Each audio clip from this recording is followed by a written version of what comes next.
All right, everybody. This is the Man Therapy Podcast. My name is Dan. His name is Kyle. Kyle, summer's wrapping up, my friend. That's right.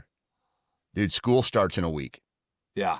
I blinked and summer didn't even happen, man. It happened to me. Yeah. Yeah. It happened to my family. Yeah. So what, is that a good thing or a bad thing? It's both. It was good. We've had a good summer overall, but there's that Christmas song that say, "Mom and Dad can hardly wait for school to start again." Like, I think almost every parent that I've talked to in the past week or two has shared the same sentiment. Like, yeah, this is cool. We've had a great summer, and like, we are ready to send them back. This sounds bad, but it's almost like when a guest at a party stays too long. Yeah. And you're like, okay. Like, I've gotten to the age now where I'm just like, all right, see you guys later. Like, everybody's going to bed. Right? I'm going to bed. So we'll see you later. But dude, I know exactly how you feel, man. I like the fighting. And I mentioned this before we started recording. Like, I have a story I want to share. Before this, and we'll get to that, and I think that's going to open up what we're going to talk about today. But I really do miss summer because I made it a priority to hang out with my kids as much as possible this summer, and at the detriment of my own business. And so I'm looking forward for them getting back to school so I can pick the business side of it back up full throttle, and then at the same time, like, have a little separation. I don't know if that's a good thing to say, but separation, like what they say, distance makes the heart grow fonder. Yeah, that's right. And so, for my own sanity, I love hanging out with them all the time, but you can't do a big activity every day of the summer. Can't take them fishing or camping every day. You can't take them to the bowling alley every day. Just financially, you can't do those things. And then it's just like you have a job too. And so, I don't know, man. It's no, you're right on. That's the quandary of every parent. It's like the all of the neat things have lost their luster by the end of summer, and then they just like more and more and more go at each other's throats. Yeah.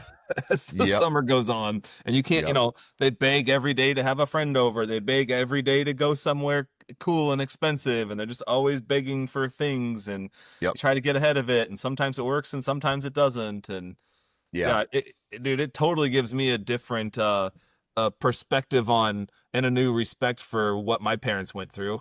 100%. Because I know I was exactly that way. Yeah, but here's something cool that we've discovered. I hate to say this, but like our neighborhood, these kids run around in a pack. Like, I mean, just a giant pack of kids. And we aren't really taking, we take care of them, right? We make them come in and eat lunch, but at the same time, they're bouncing between our yard, the neighbor's yard, who also works from home. Down the street, their parents work from home, and so there's like 3 or 4 yards that the kids are in, and they're pretty much feral. They're not talking to they're not telling us what they're doing. They just walk. Some days I just hear the door slam, and then I won't see it open back up until lunchtime or even past lunchtime. And so, sounds like a 90s childhood. I know, right? And I kind of like that. It's like I agree with you. You're getting street smart, which is part of life, I guess. Yeah. Oh, that's good. I'd love to hear that. And it's funny. I've seen that pack of kids as I drive by your neighborhood. Yeah, and I'm hoping they're not giving you the finger or spitting at you as you ride by. Why, have you guys had issues with that? No, but there is some times where boys, it's okay, right? So like in kickball, you can hear them arguing down the street when they play kickball or wiffle ball, and they're arguing, and that wasn't a strike. Yes, it was. Blah, blah. And then whatever team, it's not always one kid versus another kid. It's like this group of kids versus another group of kids because they're competitive, right? Yeah. And so they will argue, and then they'll sometimes take it past arguing, but then for boys it stops once the game is over, right? And they don't hold the grudge like my daughter and maybe her friends would.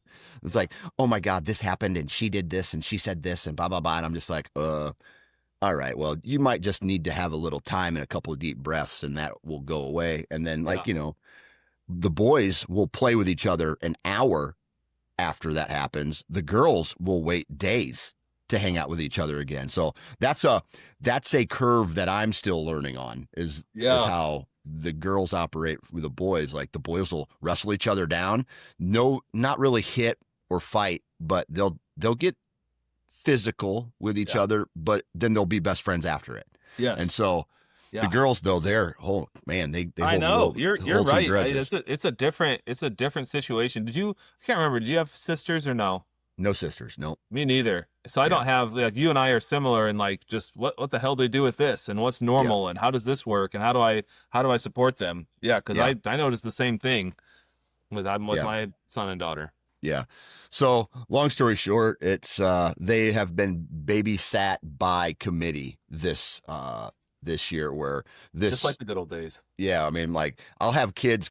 I told this one group of kids, I'm like, don't even knock when you come in my house anymore. Because every time you knock or ring the doorbell, which is sometimes 5 times an hour, Yeah. the dog goes crazy, right? The dog starts barking. Now, my wife, she has meetings throughout the day. She doesn't have an office like I have.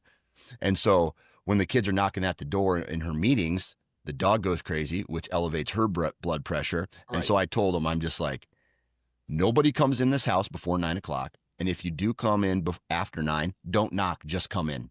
Yeah. And I hope I don't regret that.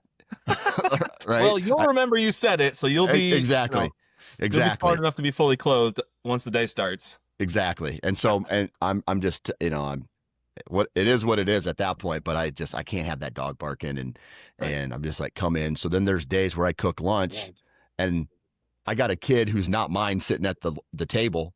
And I'm like, are you hungry? I guess I'm feeding you too. And I'll, whoever's feed there. Yeah, whoever's there. So Yeah. put in a bag of nuggets and fries and warm up a microwavable vegetable bag and put it in basically big bowls and be like, all right, take what you want. And then family style eating at the Johnson house. So Yeah, I love it, dude. I love it. Good. That's a good summer, and good for you for dialing back on work so that you can enjoy your time with your kids in the summer. You will never regret that. No, You'll be on your deathbed like, yep, that was the right thing to do. That's super cool.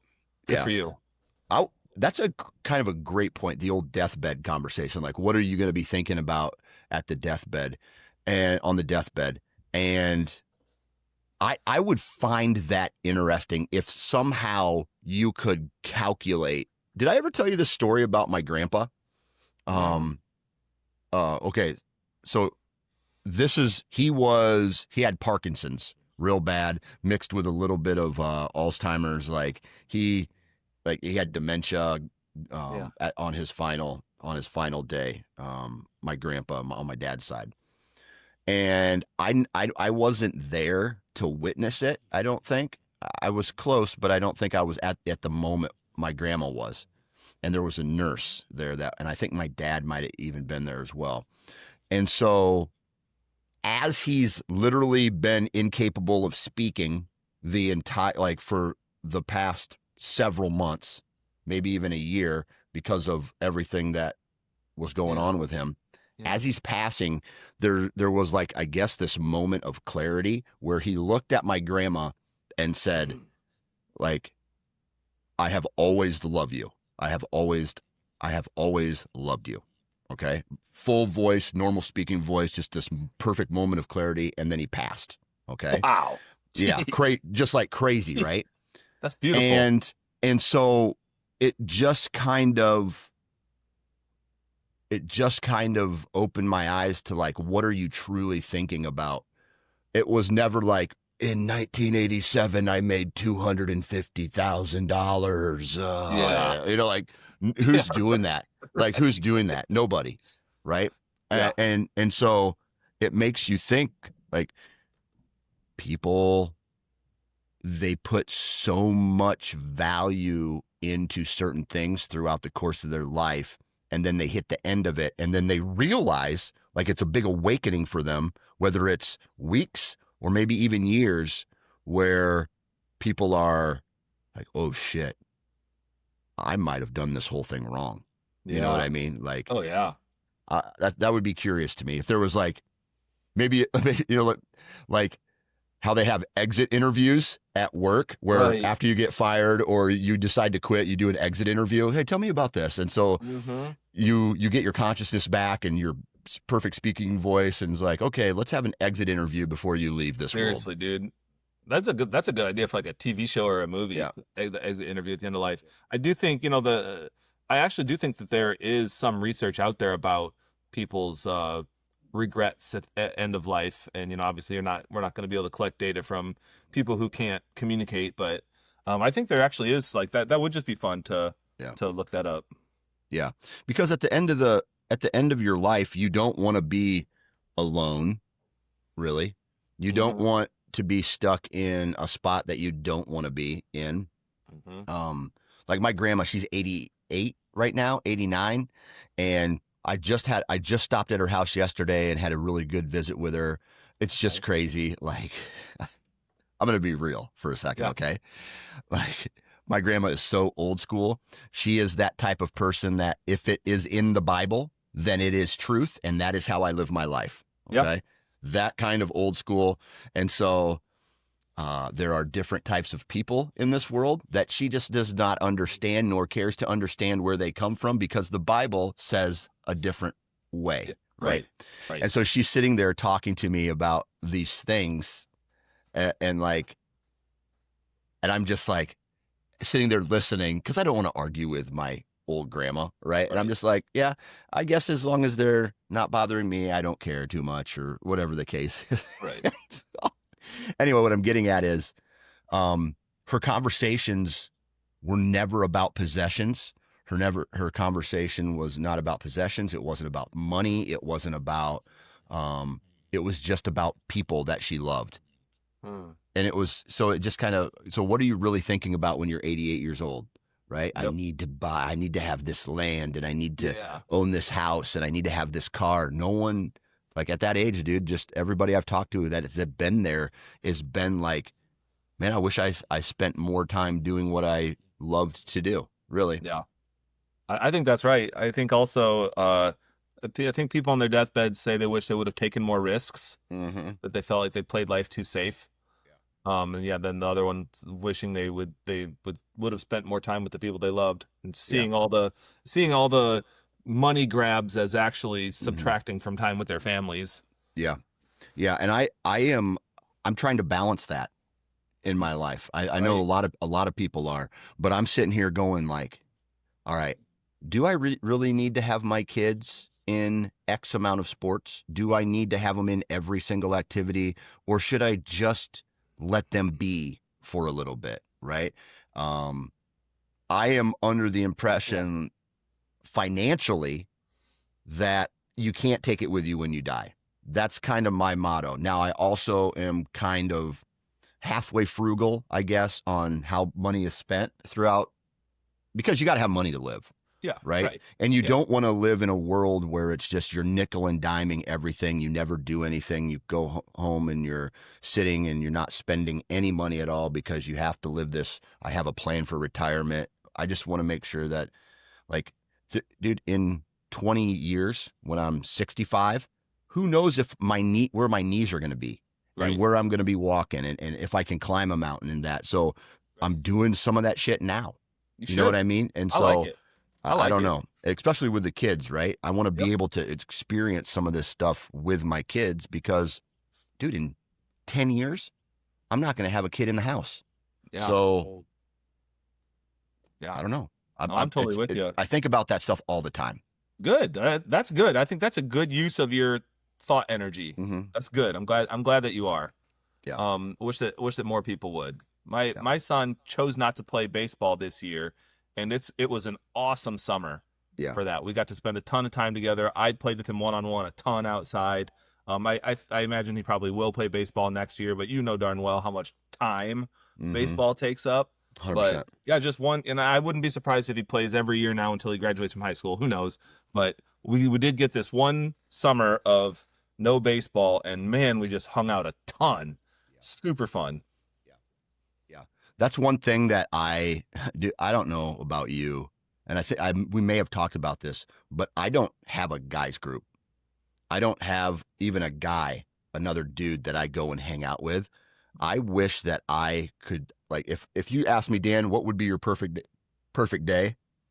Other than adding maybe a lovemaking session in with my wife, then, then I would just want to hang out with my family, like hang out with my kids, play catch. Like every time my sons ask me, Dad, can we play catch?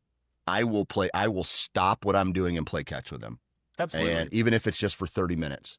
Yeah. And then my daughter, if she wants to go, hey, Dad, can we go on a golf cart ride? Yes, absolutely. I'm Yeah. going. So those are two things that I stop what I'm doing to go do Ah, you're doing it with them. right.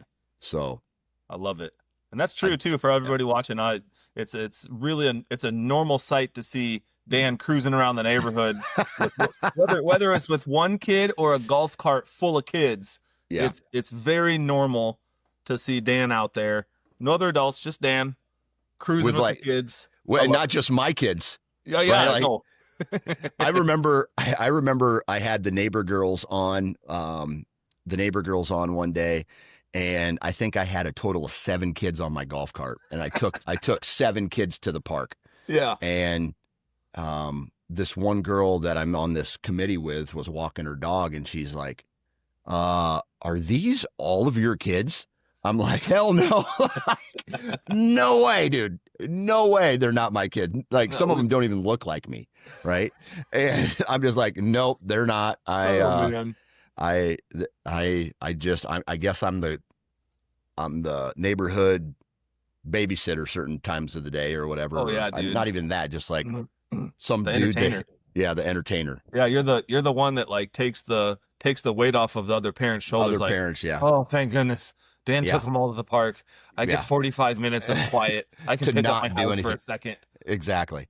Exactly. So I love that.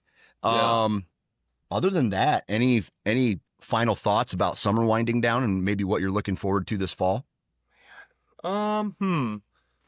Well, my son really likes school, so it's really fun to see them like grow in school. That Hmm. is cool to see them be excited about the stuff that they're into. My daughter's really artistic, and so she's always like coming up with cool stuff with her friends at school and in art class, and she brings that stuff home all the time. So I do like that aspect of it. And then I guess like maybe what I'm looking forward to most about my kids going back to school is my wife being less stressed Mm, because that poor woman, she dials back work in the summers to spend time with them so that we don't have to pay for so much daycare.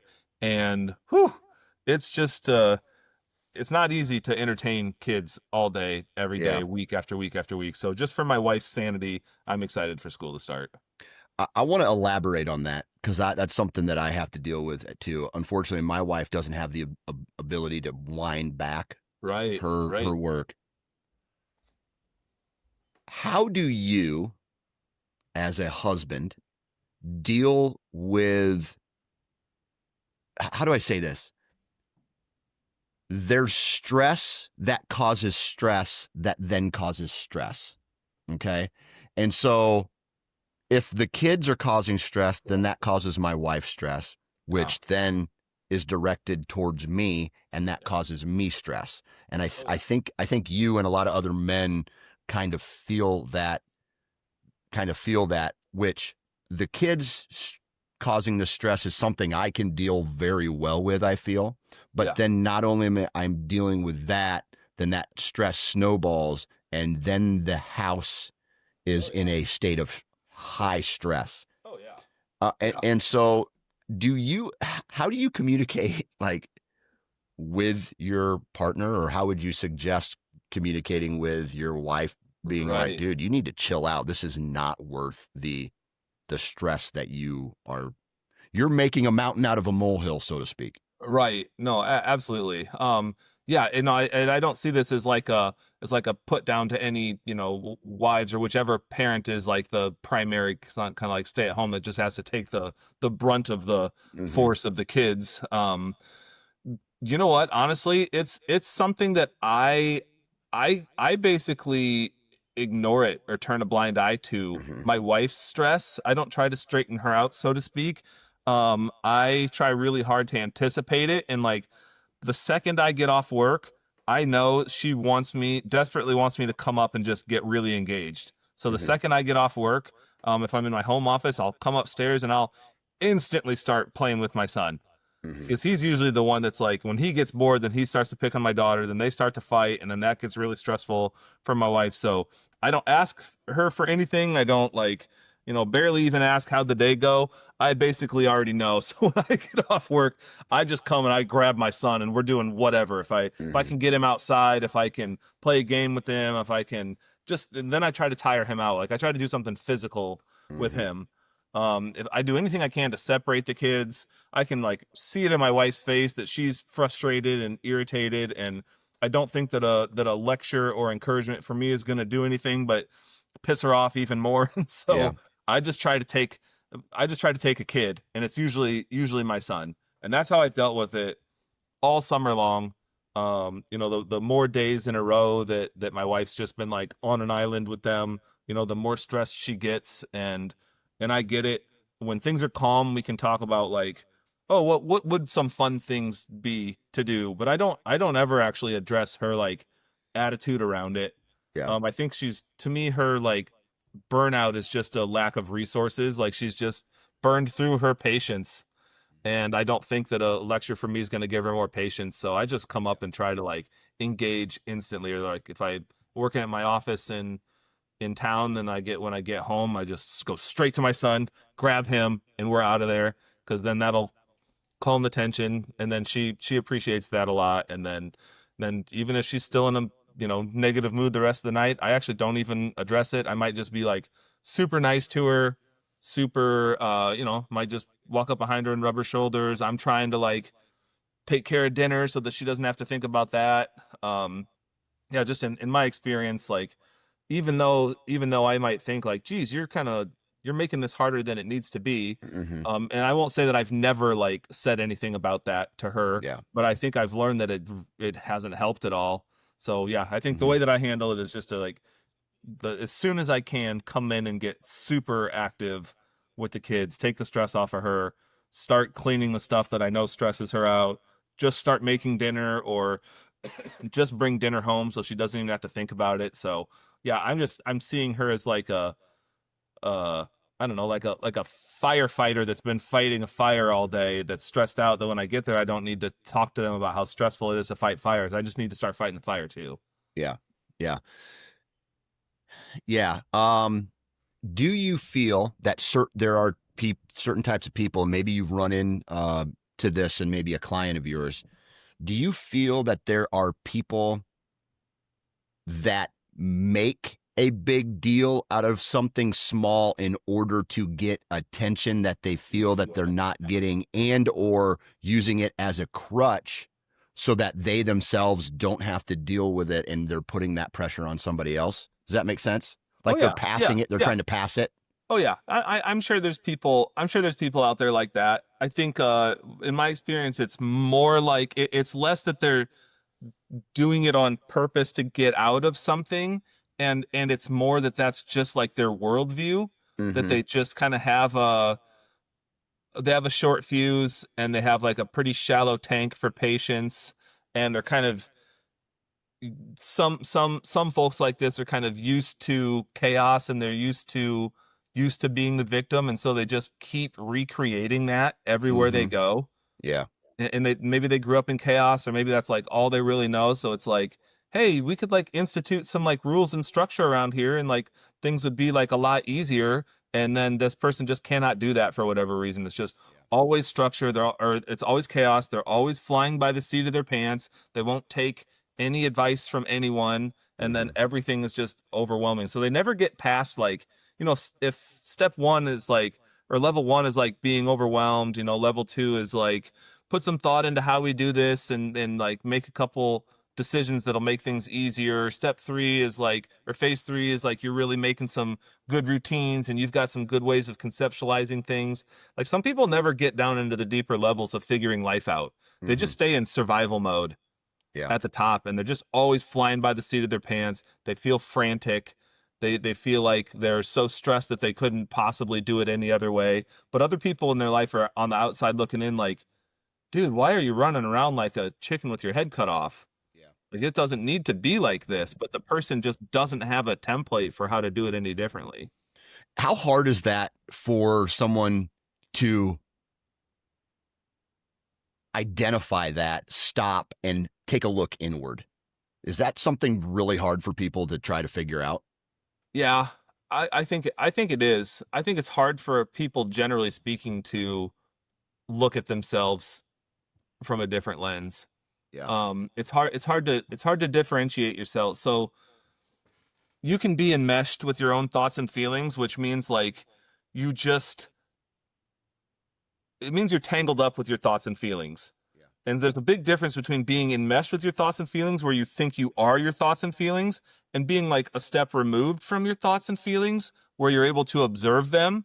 Mm-hmm. And so people have to practice observing their thoughts and feelings. So it's like, instead of a person being like, life is horrible, everything's super stressful, you can start by practicing saying, I'm having the thought that life is really hard.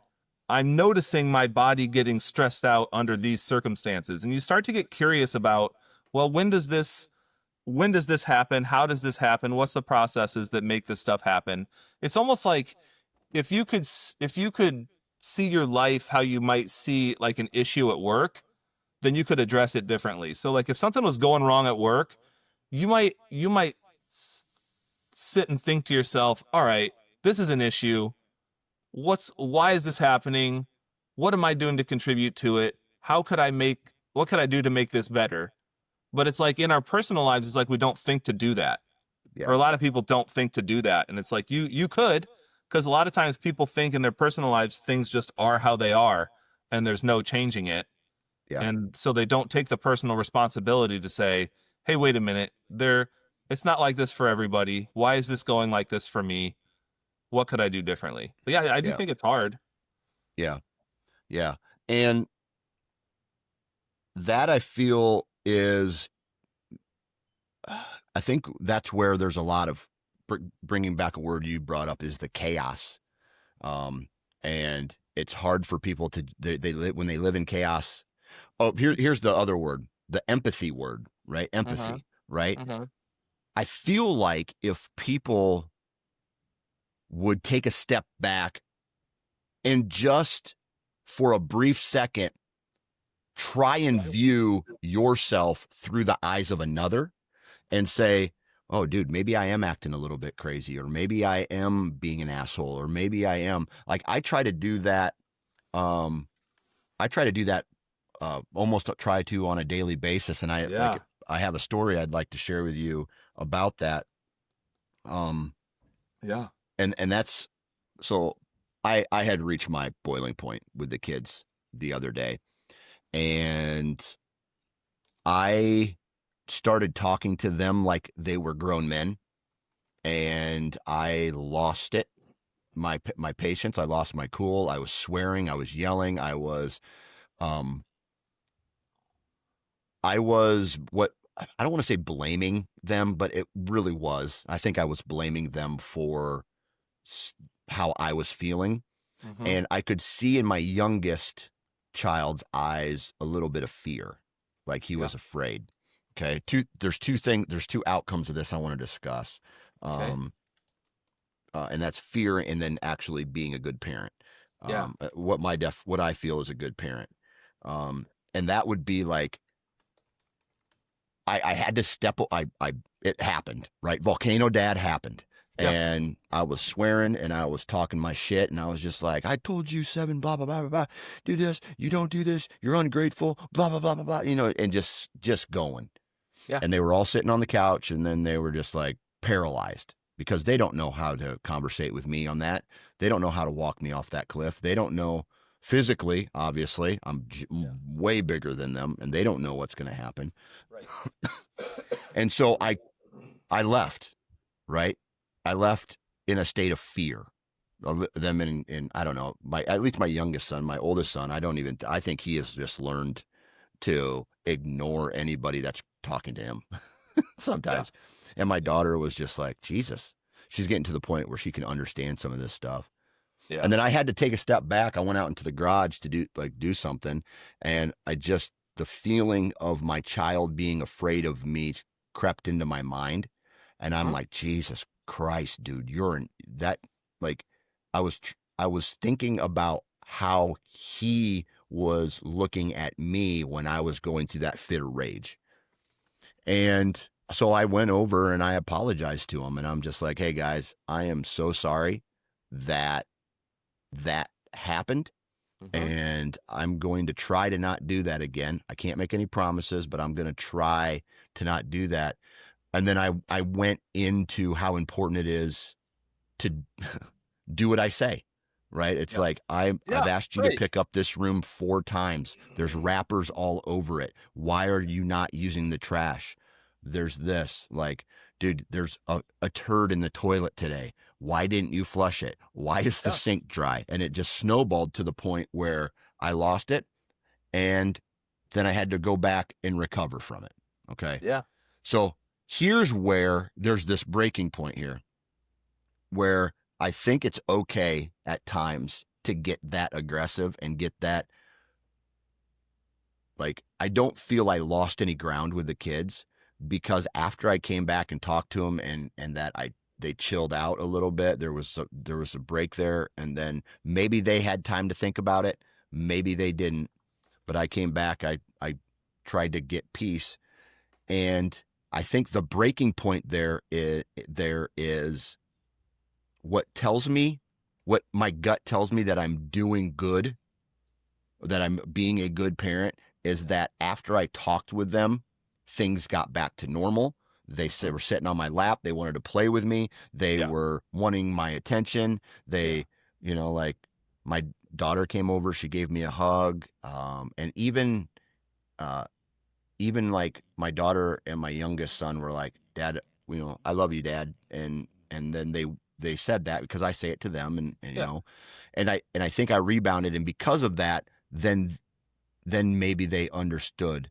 But it sucks that there has to come a time sometimes with children where you have to kick the front door in, guns ablazing, say your piece, get their attention. And especially in today's world with like tablets and video games and YouTube, where their Yeah. mind is literally tranquilized on this Yeah. stuff, Right. you have to get their attention somehow. And it's by Yeah. equal disruption. I don't know. Yeah. Maybe I did Right. it wrong. Well, to me, Dan, it sounds like a classic example of you're human, Mm-hmm. and no one's gonna do it perfectly all the time, and you're not gonna perfect game life. Yeah. I like It's that. Yep. I think it's very telling. I think you're right that it's very telling that you instantly felt guilt and remorse. Mm-hmm. Because I think that says I think your values show very clearly right there, like, shit, that's not how I want to Yeah. be. And then, whenever we do something wrong, because you're never going to be perfect, I'm never going to be perfect, we're going to do stuff like that. It's good that we feel bad about it when we do something like that. Excuse me. And then the next thing to do is the next right thing to do. Mm-hmm. The next thing to do is just get right back in line with your values. And so, yeah, so you lost it. It sounds like it's kind of a perfect storm or a culmination of Mm-hmm. shit that built up, and then you Mm-hmm. lost it, and then you caught yourself and you came back and you repaired. Because you could have not come back and repaired. You could have Mm-hmm. just let them stew on it. You could have gone for a drive. You Yeah. could have left the house for 2 or 3 hours, and then they would have all been sitting like, oh God, like, what's this mean? And Mm-hmm. like, uh-oh, can we make dad so mad he'll leave? And Mm-hmm. how's he going to be when he gets back? But you removed yourself from the situation, you calmed down, you came back in, you talked it through. You didn't cower like, oh, it's totally okay that you guys don't follow any directions ever and totally trash the house and never listen, Mm-hmm. never pick it up. You didn't do that. You were like, you know what, I was frustrated. I apologize for my emotional reaction. I don't like how I handled my frustration. You didn't deserve that. That was my fault and not yours. So I apologize. Yeah. And also, so that's that. There's no but there. I take full Yeah. responsibility for that. Okay. Also, let's get back to talking about the stuff that can't continue. And they rebounded so quickly because you already had so much currency in the bank Yep. emotionally with them. They Hmm. already felt close to you. They already felt connected to you. They already felt loved by you. So they were able to weather that storm, Yeah. so to speak. Because if Yeah. you didn't have that emotional currency in the bank account already, they wouldn't have received you back so quickly. Right. Yeah. Yeah. And that's the point where I think the reception back after I laid it down was more when they accept you back like that, then you're like, okay, it's okay that I made this mistake. I I put in the time, the effort, the energy, the correct way, Yeah, majority of the time, yeah, and and absolutely. like and I tried, like I'm trying to get through, th- that told me, okay, I'm doing the right thing. Yeah, I've been doing the right thing. So I think so, man. Yeah. Also, you're really never going to be perfect, and yeah, sometimes we find where the line is by crossing it. And yeah, and sometimes, dude, this is your first time of parenting a kid at each of those ages and stages mm-hmm, and whatnot. Like you're living all this life for the first time as well. You're not, this isn't your third batch of kids that you've raised. mm-hmm, And so dude, I think it's just actually really honest and raw to be able to sit here and express and admit out loud that, like, shit, there's parts of me that surprise me. yeah, Man, I can yeah, I can try really hard to be a good father all of the time and still every once in a while have like a thing like this come up that just really surprises me and caught me off guard about myself. Like, yeah, that's right. Keep learning about yourself. That's good. yeah, And it's really real because I think, like, if you talk to like any dad out there and they were really really really honest, like as honest as you're being right now, they'd be like, yeah, me too. yeah, yeah, you know yeah, yeah. Um, okay. Thanks for So sharing that. Hey, just real quick, thanks for sharing that because it's yeah, it's hard. Like, I really respect when people share stuff that isn't flattering, yeah, you know yeah. because that's Oh, real. That's what we need to hear, that shit. yeah, like, hey, you want to know how good of a dad I am? Yeah, Here's three things that I did really well this week. yeah, did I yeah, did I fail every day? I fail yeah, every day at being a dad. But yeah, I'm yeah. not I'm above At 50% least, at being the good dad. So no, me as of right too. now Me anyway. too. But So at least you're in there. At yeah. least you're in there. You're in the trenches. You're doing it. Yep. Yep. I do know some people that their parenting is just from a distance or they're not involved and and then it's weird to see the distance between the kids, like the let's just say for example a dad who is not as involved in their kid's life, maybe because he's working or he's trying to support or he's just decided not to be there. You see how those kids react when their dads tell them to do something. Yeah. they it's like they have no respect for their dad, and I've seen that, and I'm just like, dude.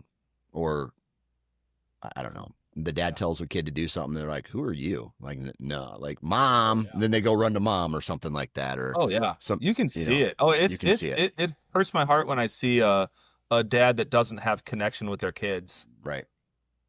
You know, Right. like Yeah. when the kids aren't coming up and crawling on the kid's lap, and the kids Yeah. aren't taking the food out of his hand. Yeah. you know, Exactly. like it's sad to me. Hmm. The other thing I wanted to discuss a little bit today, and it's just like is this communication thing. All right. And Mhm. we can talk into like a friendship, or we can talk it to a family relationship, mother, daughter, father, son, brothers. And we Yeah. can even talk about it at a spouse level, husband, wife. Hmm. Um, and that is this thought that I want to see something from you, or Hmm. I want this from you, right? Like in order to, you know, maybe you agree, and I know we've talked about this before, and that would be this idea of everybody putting in 50-50, and that just doesn't happen in certain relationships, right? 50-50. Right. But if somebody is needing something from another person, the number one goal is to try to communicate that to them, right? Yeah. Like, hey, Yeah. Kyle, man, I need you to commit more to whatever it is in our friendship that you're doing. And I talk to you about it, and you're like, okay, yeah, dude, I get it, whatever. Yeah. But then it doesn't happen. Yeah. All right. So, how do we tell somebody there is something about this relationship that is truly important to me, and it is now to the point where it is on a teeter totter, and I'm getting to the point with certain relationships, or a person is getting to a point in a relationship where I'm not getting what I want and I value extremely important in this relationship. I can't get it from anybody else, or I can get it from, and maybe I can get it from somebody else, but I want that connection with you. I'm not Yeah. getting it from you. And now we've had these conversations over and over and over. How do we know what the next step is there? Yeah. Yeah. Well, I think that's a really complicated question with a really complicated answer. And I won't pretend to like have the answer for that Right. question.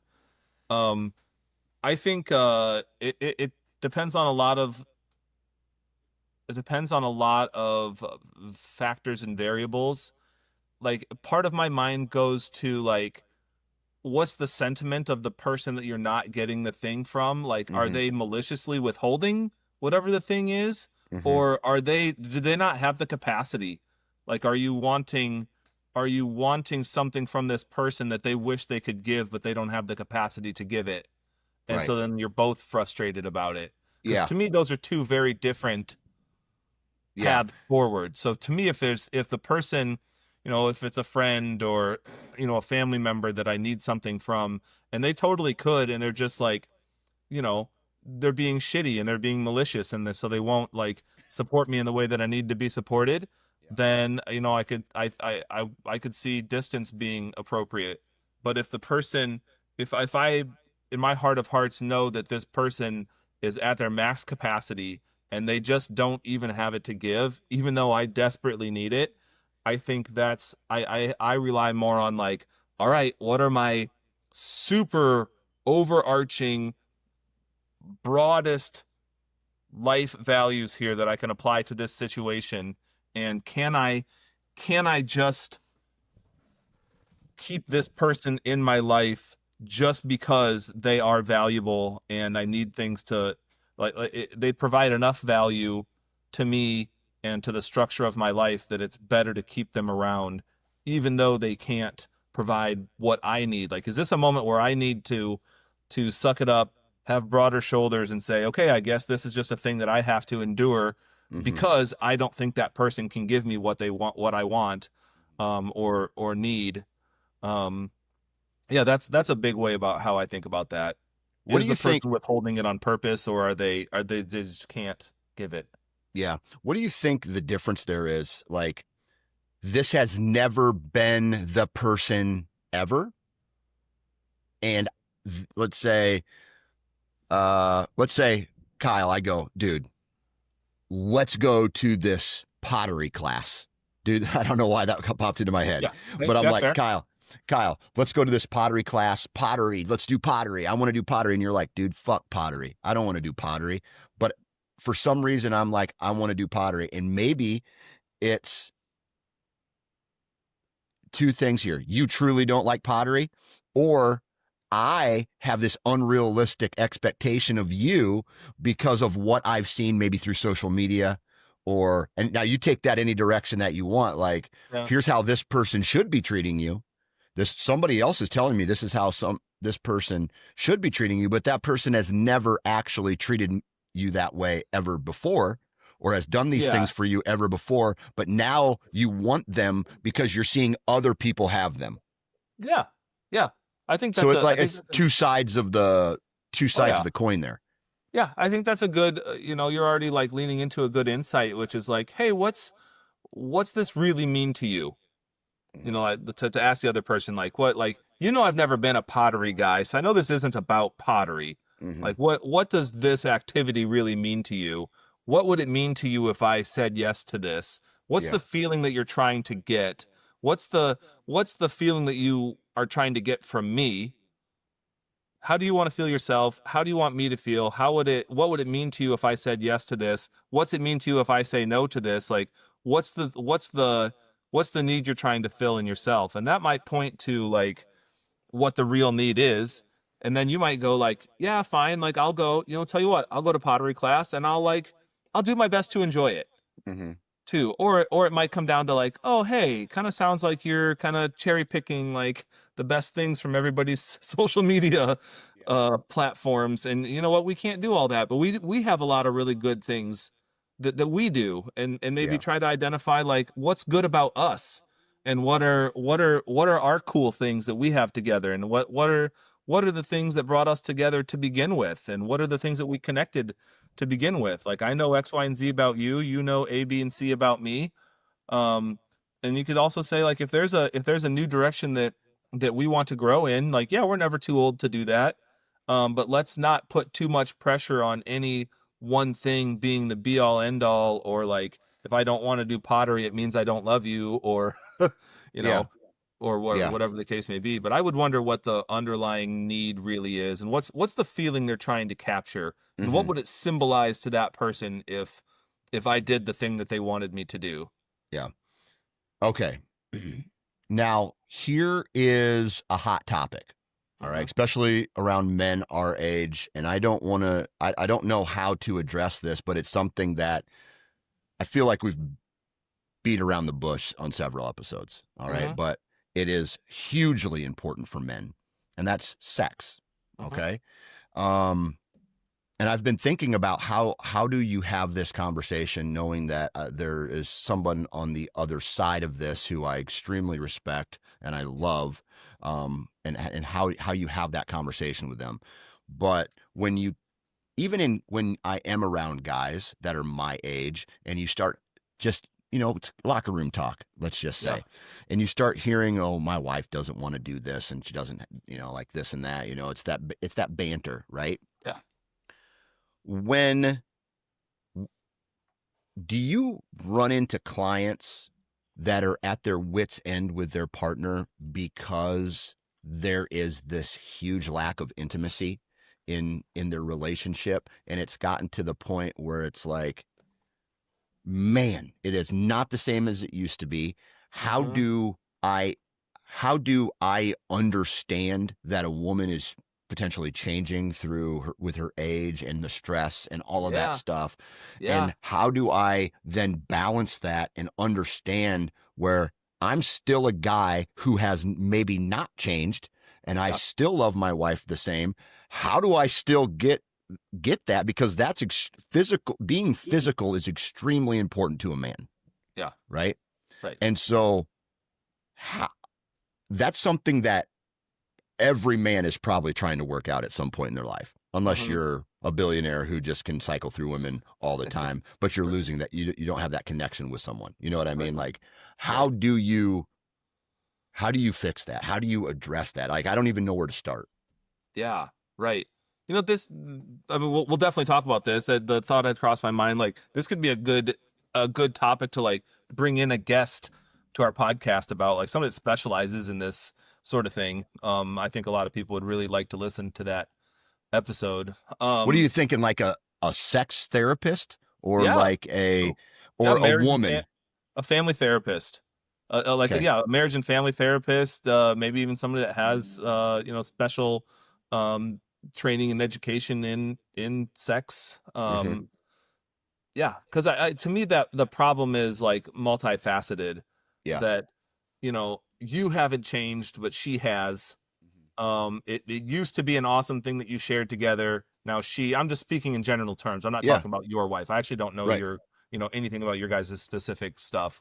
We're just talking about, that this is a general topic for men. Yeah. You haven't changed. She has. It used to be something that was like awesome and a super fun connection and for both of you. And then at some point it like felt like she just flipped a switch on her end, and it's like just doesn't happen Mm-hmm. anymore, and she doesn't think about that anymore and doesn't want that anymore. But you haven't changed and you still do, and it's not even just about sex, it's about the connection. Mm-hmm. And like that's like one of the most special things about the relationship between you and your partner. Like what differentiates your spouse from like your closest friend? Well, there's a lot of overlaps between a spouse and a close friend, but that's one thing that you share with your spouse that you don't share with anyone else on the planet.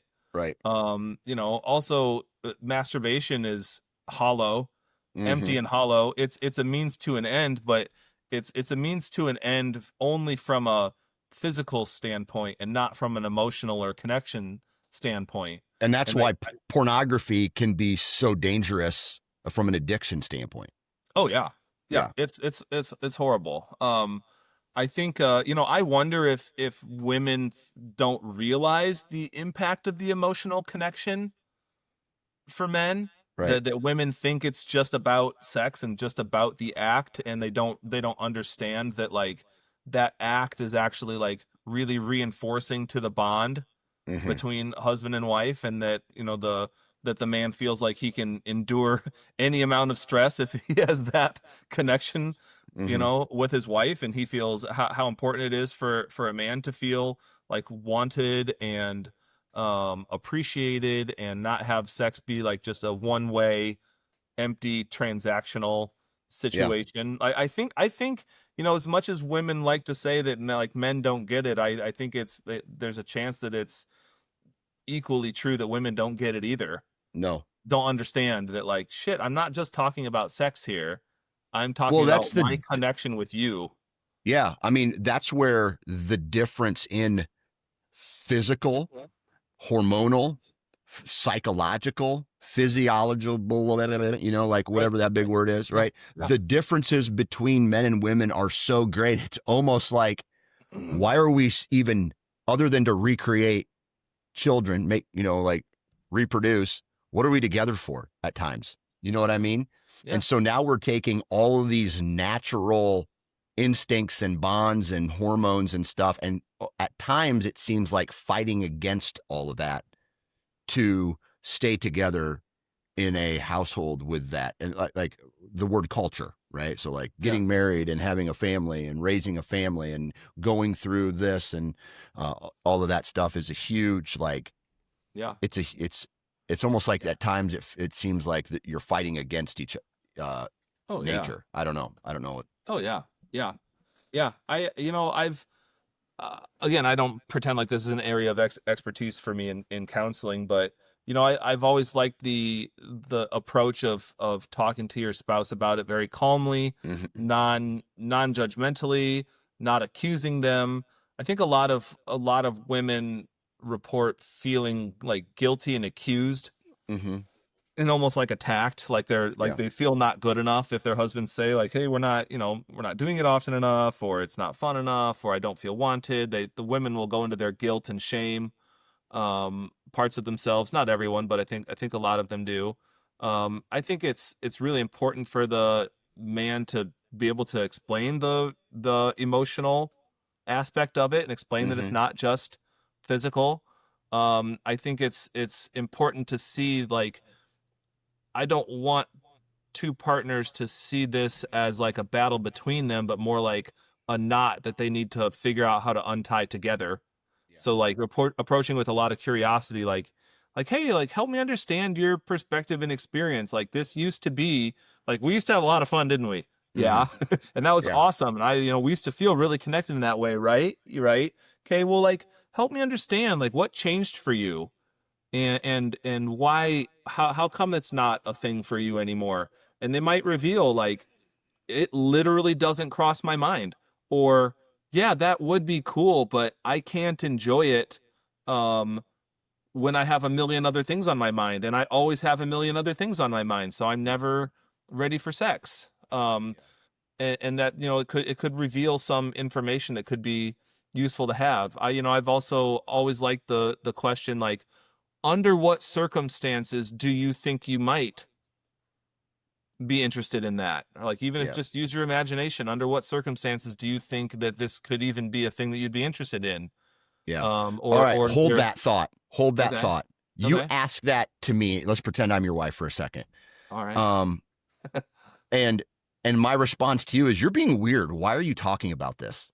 Oh, Yeah, Or I'd say, oh yeah, because I'd say, I feel like you get into a marriage, guys are Neanderthalish in a way where it's like sex, sex, butt, boobs, right? And then something changes, and now you have a guy who has gone from that stage. Maybe they listen to this and they say, "Okay, I'm going to try to have a conversation about this to my wife," and yeah, it takes the wife so off guard yeah, that they're like, "What is wrong? You're being weird right yeah, now." Like, because there's two ways. Now you're weird, or now you're, oh, all you think about is sex, right? yeah, So now you have those two discrepancies that you're trying to, because, dudes like sex, right?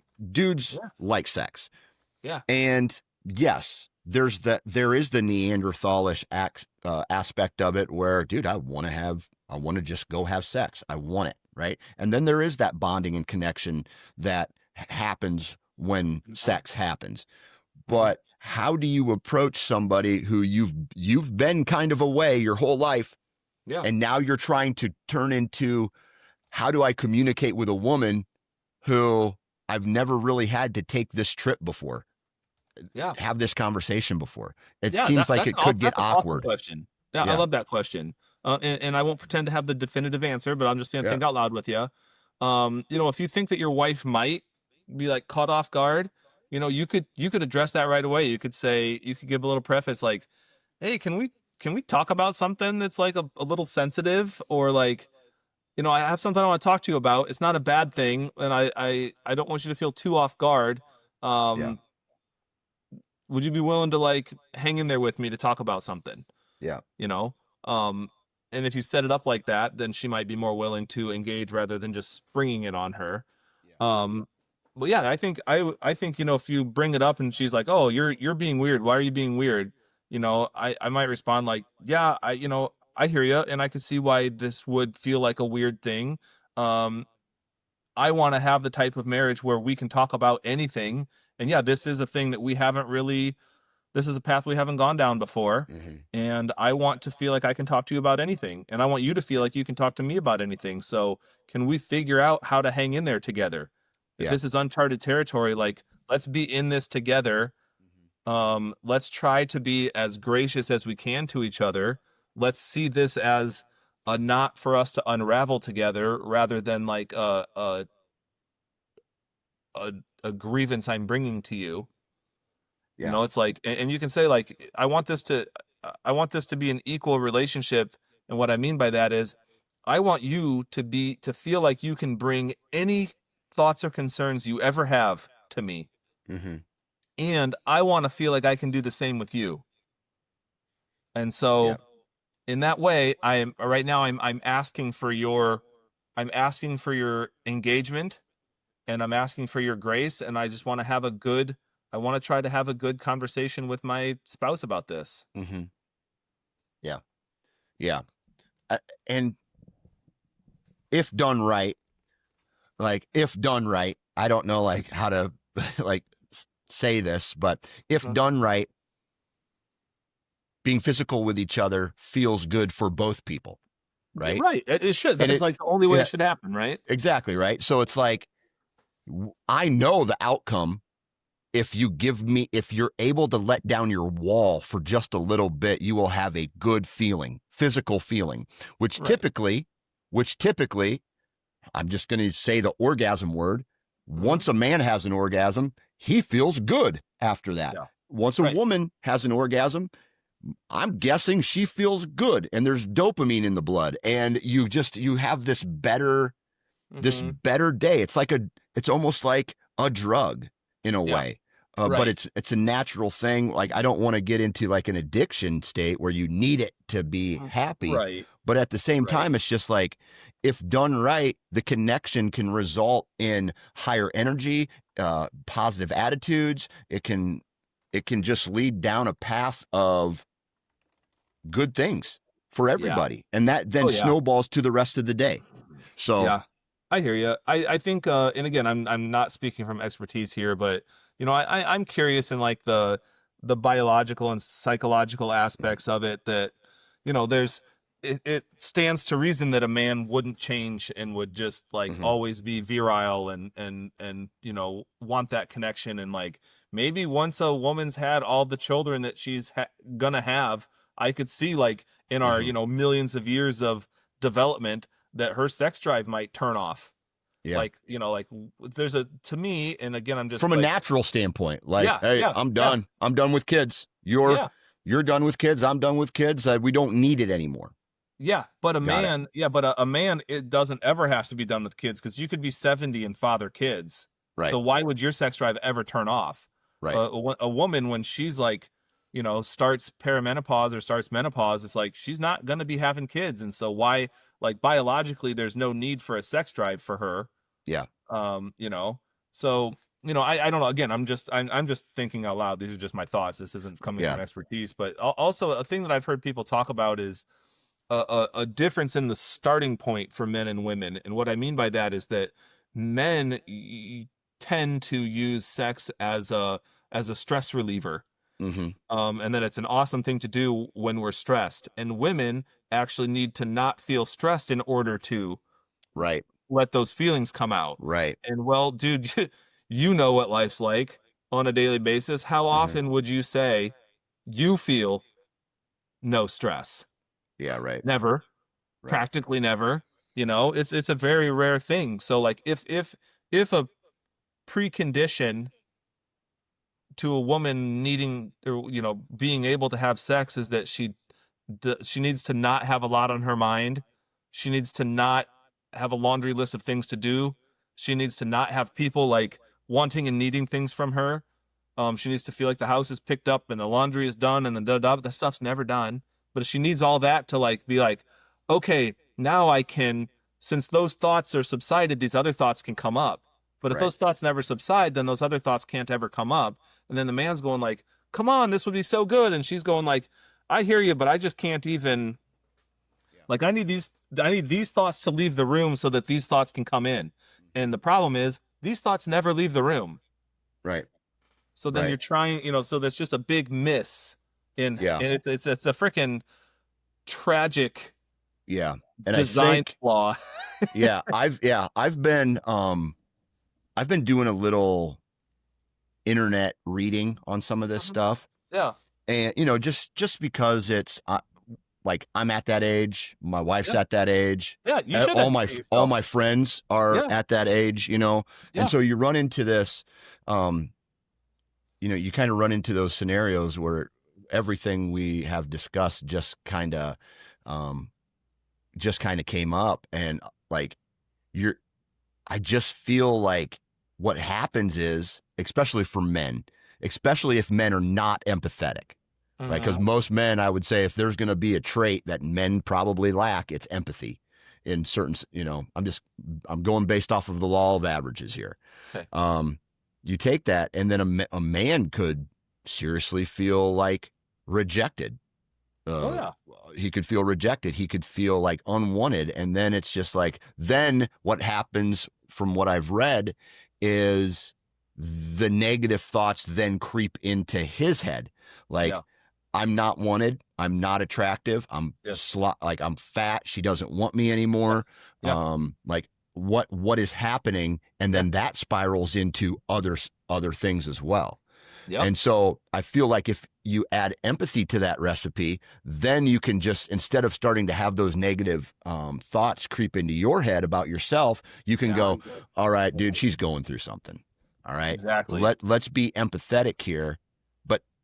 But at times empathy doesn't change the outcome. Do you know That's what I true. mean? Yeah. And so Yeah. it becomes this whirlwind of thoughts and emotions that we as men have to try to navigate in order to, I don't know, get what we want. Yeah. And That sometimes that could be a absolutely. struggle. Yeah. I fully agree with you. Um, I think all of those things you just said, I think those would be, if you were to have a level-headed, heart-to-heart conversation with your spouse of like, these are the fears that pop into my head. Like, am I attractive anymore? Am I unwantable? Am I, I don't feel wanted. I feel rejected. Da da da da. Yeah. Like, you could even ask like, why should I not feel rejected? Hmm. and then your spouse might say, I want to want you, and I'm even confused why I don't have a sex drive anymore, Yeah. Yeah. and then That makes sense. you Yeah. would have to have the I don't even know what word to use. You would have to have the either maturity or ego strength to really hear those words and say, okay, I'm going to take you at your word. Yeah. You tell me that I am attractive. You tell me that you do want me, or you wish you wanted me. So it's nothing. It's you're telling me that it's not a negative thing about me. Like, I'm gonna choose to believe you so that I Hmm. don't spiral and feel like shit about myself. And then, dude, I think, and this is me being, I'm only 42. I've been married for 10 years. My kids are 9 and 7, and, so I haven't like lived through it all, but I do have this sense of like, man, I think there's going to be some storms that we just have to weather Yeah. in our marriages Yeah. and in our lives. And I think there's like, have I ever showed you the happiness curve, or have we ever Yeah. We talked about talked the about happiness that. curve? We talked Yeah, about dude. that. I Yep. think like I think about that pretty often of like, dude, yeah, things are really rough right now, but In their you made 40s. Yeah. yeah, but you made a fucking pledge to that person. Yeah. I'm not preaching at you right now. I'm just thinking out loud. You made a pledge to that person, and yeah, things are rough right now, and yeah, it's really frustrating, absolutely. But man, I think sometimes it's like, dude, you knew that marriage was going to be hard sometimes, and this is what hard feels like. Yeah. And so I've conceptualized with things in my marriage of like, and family, and raising kids and stuff of like, yeah, this is just going to be part of my story. And I actually don't Hmm. know how, like, I guess I will be willing to shoulder this for years. Yeah. And even if there's like something important that I'm not getting, everything else is important enough for me to stick around for, because leaving just isn't even an option for me unless there's like some, like, I mean, there could be a few like uh, reasons why a person like might Adultery be right for a or, person to leave. But I'll tell you one thing right yeah. now, like, my wife is such a good person that like none of those reasons will ever come into play. Yeah. My wife's never going to be doing meth around my kids. You know what I mean? Like yeah, but I would distance myself and my kids from her if she were doing meth around them. Right. You know, Right. but like if we're like going through some season of life, even if the season of life lasts a number of years, but Hmm. we're going through some season of life that's really difficult, like, I'm not leaving. Like, I need to see how all this plays out. And Yeah. there's sometimes I just have to take a deep breath and be like, well, let's see what you're made of, Kyle.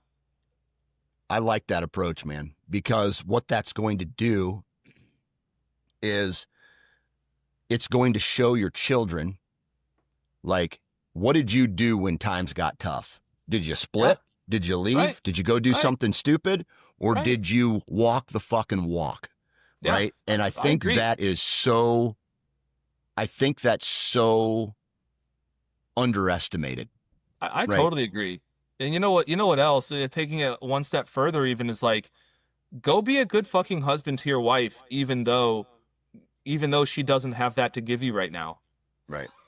You know, like, go love on her, go hug Hmm. her, go kiss her, go take a chore out of her hands.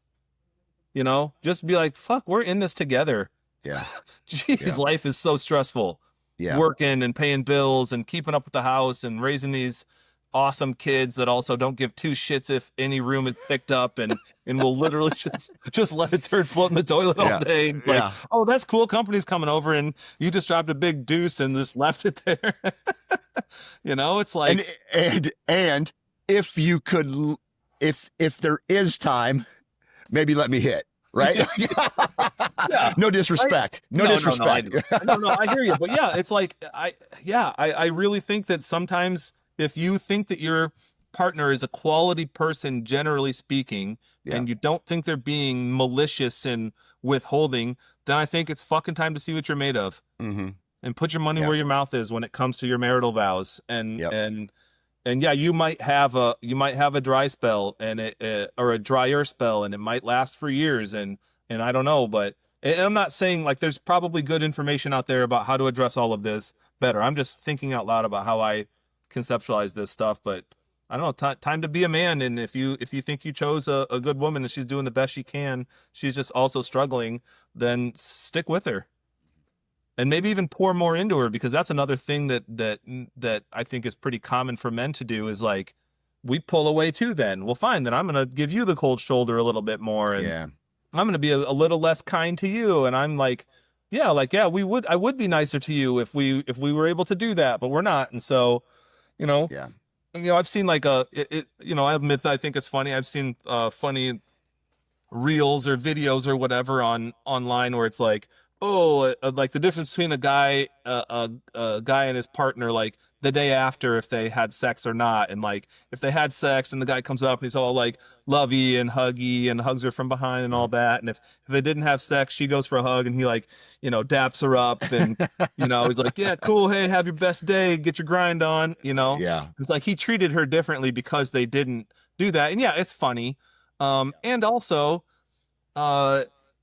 uh, also, I think, like, what if we went the other way and we tried really hard to just like pour into our spouse, because like life's really hard for them too.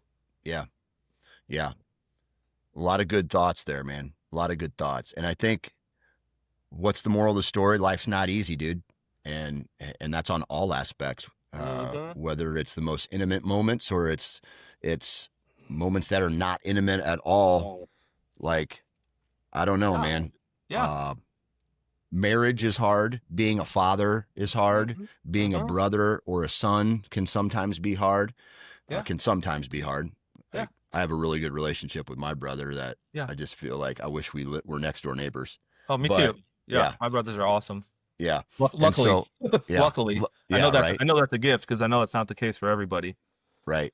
And so, outside of that, man, just I think if we can add a little bit of empathy into our lives, and we can Mm-hmm. add a little bit more patience into our lives, I think we're heading one step in the right direction. And Absolutely. And I just want to like reaffirm something that you said earlier, basically about like the the likelihood of a guy like started to take things personally and then feeling down about himself, and pulling away, and instead of doing that, to go to the wife, and or go to the partner, whichever, because sometimes it goes the other way too, but to go to right, your partner and basically ask like, hey, does, like, I'm afraid that this means this, hmm, does it? yeah, Like, I'm afraid that you don't want me anymore. I'm afraid that I'm undesirable. I'm afraid that I'm unattractive. Like, have I lost it? Have I let myself go? Like, what is it? And then the trick there then again would be to have the ego strength to accept whatever she says, and not just like spin off into your own imagination. that Don't resentment, be Let's be yeah, really careful about jumping to worst case scenario, and be careful about using what we call emotional reasoning.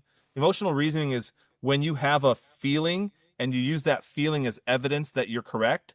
So it's like, if mm, I'm offended, then I assume that you meant to offend me. And you might be like, "Whoa, like, no, you took that totally wrong." And I'm like, "No, I'm offended. So you're an yeah, asshole." You might yeah, not be an asshole. I might have taken it wrong, but I'm using my emotions as evidence. So like, hmm, if you're feeling unwanted, that doesn't mean that you're unwanted. right, right, yeah, that makes a lot of sense. That's tricky, It's because very tricky. the old saying, sometimes our emotions get the best of us, and they cause us to do things like yell at our kids, or Yeah. make outlandish statements to our wife, or Yeah. whatever the Yeah. case is. And Yeah. so it is it is difficult. Like, I agree. dude, life's hard, dude. I don't know what else to say. Life's hard. And sometimes, and I think you were getting to it. I have this saying, and sometimes I say it to my kids. I'm like, shit sandwich or poop sandwich.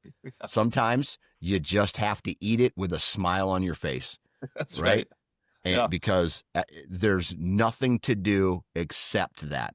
And there's times I feel like, if you just eat that shit sandwich and you're done with it, you wash your hands, wipe your face off, the next meal is going to be that much more glorious, right? The Right. next Yeah. day is going to be Yeah. that much more glorious. The Yeah. next moment of your life, you're like, okay, well, I ate a shit sandwich, but at the same time, if you're eating shit sandwiches all the time, you're going to have a problem, Yeah. right? And Yep. so I don't know, moderation of shit sandwiches, I guess.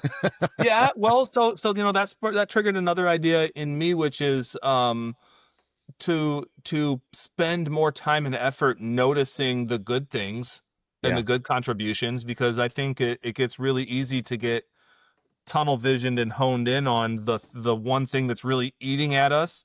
And like, to a husband who is frustrated with his wife because their intimacy has gone to practically zero, that can be really, really, really, really frustrating, and that Mm-hmm. can be consuming. I would say that there's a good chance that that guy has also probably lost sight of the good things, Mm-hmm. and I would encourage him to remind himself of, like, okay, fair enough. Like, I'm not even going to try and take that away from you. I'm not going to try and argue that that's not an issue. Okay, so fair. You get to have that. Also, what's good about your wife, and what's good about your life, and what's good Mm-hmm. about your kids, what's good about your family, what's good about all of these things, because I think that's really important perspective that we just totally cancel out when we get Right. so freaking caught up in our thoughts and feelings about one thing. Yeah. and, Yeah. and oftentimes there are a lot of awesome things about said wife, whoever's partner. Mm-hmm. There's a reason why we got together with them. There's probably really good things that we think about them in terms of, like, parenthood or life partner wise, and there probably are a lot of good things. Yeah. Yeah. Again, it comes to that point where it's like, I always try to find the reason that, like, I was having a conversation with my wife the other day about, like, coming back once things start to go wrong in the house or go sideways, Mm-hmm. or the emotions aren't where we feel they should be, whether hers towards me or mine towards her. Mm-hmm. And there's a point where we are married for a reason, right? We got to come back to that reason, Yeah. and try to find a way to shed all the other bullshit and come down to that common denominator Yeah. every time there is a major issue, and then Yeah. rebuild from that. So Yeah. it's just like a bunch of construction work. There's Yeah. no such thing as a finished product or a finished Yeah. marriage. You Yeah. Right. come back to this point and then you start building again. Mm-hmm. But you have different resources, you have different material because you're in a different stage of your life, Yeah. and you have kids, and you got different money, and you got different That's right. hours and things That's like right. that. So I like it. I yeah, appreciate that. I appreciate that way of thinking. yeah, Yeah. yeah, buddy. Cool. Well, my friend, we're coming up on time. This was a great conversation. I think I I think think so we had a too. I think we had a lot that we can take away from this for another episode. Agreed. I think we're to the point where maybe we start trying to find some experts, Yeah. to bring on the podcast and talk to Yeah. people about what Yeah. their specialty is that go beyond what your specialties Yeah, are. I And agree. yeah, Absolutely. Let's we should get coffee sometime. yeah, Let's go sit down, have a coffee, and chat about it. yeah, 100%. Kyle, Cool. appreciate your time. Everybody who's listening to this, do me a favor. If you know of and like, let's get past maybe some of this. Oh, I'm a guy. These guys are talking about their emotions. They're pussies. All right, well, whatever. You can think I'm a pussy, but um, take this to someone. Maybe take our podcast to somebody who is struggling with something, or maybe is losing what they feel their identity is, or you got a friend who's going through something in their life. Maybe pass this podcast on to them. Maybe that'll help them. Or you could go to iTunes or Spotify and leave us a review, or hit us up on our Instagram page and ask a question to us. And maybe we'll have an open conversation Yeah. about that. And so, how, like, the more we talk about it, the more possible solutions they're not going to be all right, and they're not going to be all wrong, but at least it's something to think about. So, go do that. Thanks for listening. And Kyle, we'll talk to you next week, man. Thanks, Dan.